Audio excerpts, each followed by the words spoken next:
you disavow the violence, but you would understand why somebody would target an abortion clinic? What do you mean? I'm going to explain exactly what their views are and why they will never completely get each other's points. Just a few clarifying things. You said he was hateful. Can you explain how? Yeah, I mean, a lot of his debates were not in good faith. This is a quite a minor example, but I mean, he did definitely trap people into corners. He did make them look stupid. He used misleading wording. His goal online, as much as the question was how he was hateful. So, to be clear, I would contest your accusations that he was bad faith or he was misleading or using certain words or whatever.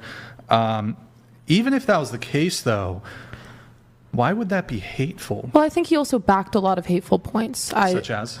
I mean, as far as I'm aware of, he was very anti-abortion. He was very anti-gay marriage. I'm actually not sure on his position on the gay marriage thing, but yeah, we could probably. He was anti-abortion. Okay. The gay marriage one, I could probably use a fact check. I'm not that up to date on his. I haven't looked into it recently. I would imagine my understanding of his position, he doesn't have any issue with gay people, but given that he's a Christian, I suspect he would have some objections to gay marriage. So I have absolutely. I know for a fact that I have seen clips of him saying that it's like whether unnatural or wrong or whatever. Okay. I don't know if he backed it being illegal. Okay, I can't. Yeah. That's fairly minor in terms of, well, I'm sure you object to some of his other positions more. What are the other hateful things? Honestly, my main one is the abortion. I guess. Anything else? Was there racism, sexism, anything? Again, I'm not that up to date on his takes. Okay, I wouldn't like to make. The abortion component was the. Yeah, I wouldn't like to make any false claims, even if I believe that might be true. I can't. Yeah. Gotcha. So you understand why these people might be rejoicing or happy because, well, his other takes, but one such take that might justify these people's reactions is his anti-abortion position. Yes. Well, then, correspondingly, then, you must be okay also with people who have, and this is something that has happened in the past, when, for example, abortion clinics have been targeted in a violent way. You disavow the violence, but you would understand why somebody would target an abortion clinic? You see, this is where the misunderstanding comes into play. She understands why it happened in a sense of cause and effect, while the guy thinks it must be tied to justification. What do you mean? Well, you're sort of doing this justification for the assassination of Charlie Kirk. I do not justify violence in any capacity. Well, you're kind of roundabout saying, well, he didn't deserve to die, but you can understand why other people are happy about it. So then you would have no issue with when abortion clinics have been targeted by anti-abortionists, you would then, you would be okay if somebody was okay with somebody targeting. Well, I would like to first off reiterate, I'm not making any claim on whether or not he deserved it either way. I don't think I have any right to. That is none of my business. Right, but you're playing cover for the people who are, while they themselves didn't engage in the specific act of violence, you're saying, well, I kind of get why these people are enjoying or rejoicing in his death. Sure. Do I personally think that it is right to rejoice in it? No. Do I understand that people are not always the most rational when they're emotional? Yes. This is a man who intentionally evoked reaction for clips, for views. He was definitely, I mean, like, the way that he debated was to get clips, and it worked. People had very strong opinions on him.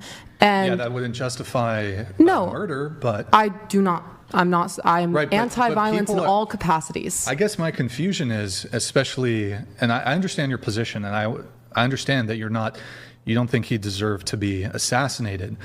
My issue, though, is you are playing cover for the people who are rejoicing in his assassination, saying you, to some degree, understand why they would act that way. Look, I understand that people have differences of political opinion, and that you might strongly dislike somebody. You might despise them. You might even hate them. But to me, it would never, like, I don't know why there needs to be a but. His view is that he knows she doesn't support violence, but she's stating that she understands why it happens, which, in her sense, is basically just cause and effect, is some kind of rational reasoning to why it happens. Well, I don't know why even people on the left side, there needs to be a but. Well, he didn't deserve to die, but he was bad in all these ways. Why can't we just leave it at what happened was wrong, he didn't deserve to die? And then, look, I'm fine with people having objections to his positions and worldviews. It's fair to criticize those things. But when we're having a conversation about his assassination and it's followed by a but, it seems like it's getting a bit into the territory of creating a sort of smuggled in justification, even if not for the assassination itself, the sort of clearly, and there's no other word, it's clearly, I would categorize it as evil, to, even if you completely disagree with someone entirely, to rejoice in somebody's death. And some of the things I've seen online, maybe you've seen them, are disgusting. Completely disgusting. Sure. So I'm going to jump to a very extreme example here. And I do want to make it clear beforehand, and this will make sense once I pose my question. Sure. I am not in any way comparing Charlie Kirk to Hitler. Bear with me on this. Oh, when Hitler died, do you think people rejoiced? She further solidified her point by comparing it to Hitler, which is extreme, but it's about the point she's trying to make, which is she understands the basic premise, which again is on why people would resort to violence, but doesn't support it. Yeah, sure. Yes. As much as I personally I stand by the fact that we should not be claiming who deserves to live or die. We should not be rejoicing death in any sense. I think that when someone has such a profound impact on people emotionally, when someone is actively trying to enact policies that will harm people, that will end people's lives, because abortion does kill, or anti-abortion policies do kill. Oh, you said it right the first time. Abortion kills. You said it right the first time. I love that. Anti-abortion policies do kill. And on that note, I think that when people see someone who is affecting their lives in such a heavy way and trying so hard to harm them personally, they obviously are going to have an emotional response to it. Could I just ask, do you have a better example other than Hitler? Because Hitler has... really I know it's very extreme. It's very extreme to the point because he has murdered people. Kirk is Yes. nothing Charlie like Kirk Hitler. just had Well, different of course, opinions. my opinion isn't crazy. saying that they're in any way similar or on similar levels of evil or anything You along can those even lines. use that But example. I'm just curious, why invoke that? Because I'm sure we would acknowledge that there is a threshold, right? So is your position, let's just cut to the chase, is your position that Charlie Kirk was beyond the threshold of justified rejoicing in his death because of his political beliefs or whatever? I personally do believe so. I don't think that it's rational. I don't think it's reasonable. I don't think it's humane. But I think that if someone has an emotional response like that, what he had done would evoke emotional responses like that from people, whether or not it's, yeah. Well, I think there's a couple different thresholds here. So I can understand. Look, I think if there's a person who you hate and they die, maybe they have a personal feeling. Perhaps this is the social media world we live in. Even then, I would sort of object to even a private, individual, internal rejoicing when someone dies. I do think that is a bit malevolent and evil. But to publish it is like a much higher threshold. To publish it and to just be so I can't even Vocal. It's not just I'm glad Sinister. this happened. I've seen clips of people saying, why stop there? What about, I saw this girl who was she was saying that it should have been the wife and kids too. Yep. That's I've heard horrible. that. That's disgusting. Right. I think that is disgusting. But I guess my question here is, you mentioned the slippery slope. So what then, like, I guess you would be, if we were to change like the political alignment, let's say, and I was trying to think like who on the left side or the Democrat side would be on Charlie Kirk's level. I don't actually think there's a lot of left-leaning influencers that are on his level. I mean, like if I was thinking like maybe not even Hassan is not on Kirk's level. You know who Hassan Piker is? Yes. Right.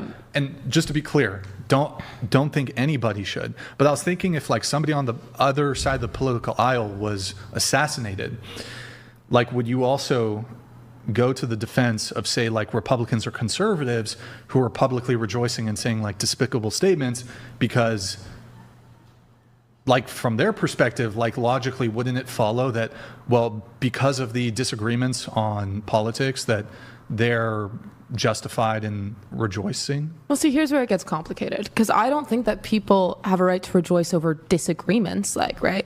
I don't think that people necessarily are rejoicing over Charlie Kirk's death because they disagreed with him. I think it's because he genuinely was proposing policies that were harming people. He was actively advocating for things that were, yes. No. Go on. Well, so you get my point. But you're saying harm, right? Yes. But from your perspective, right?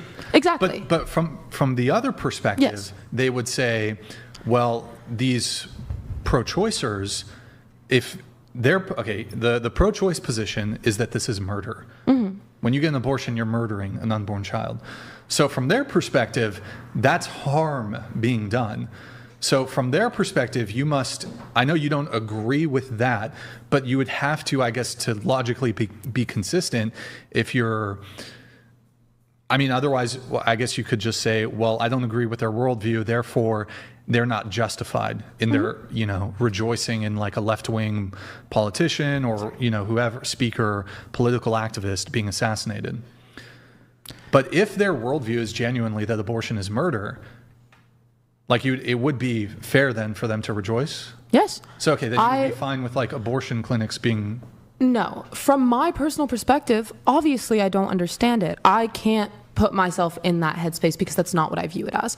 If someone genuinely believes that babies are being murdered and they assassinate someone to stop that from happening, I can understand people being happy about that if they genuinely believe babies are being murdered. I don't. So I can't get into that headspace. I can't get behind it.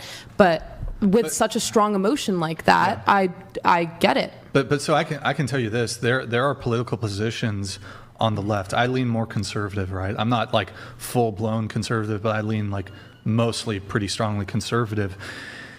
There are people who I have fundamental disagreements with on politics and so forth. And there are some positions that I think are really hard, that left-leaning positions, leftist positions, liberal positions, Democrat positions that are really harmful to society. They cause harm.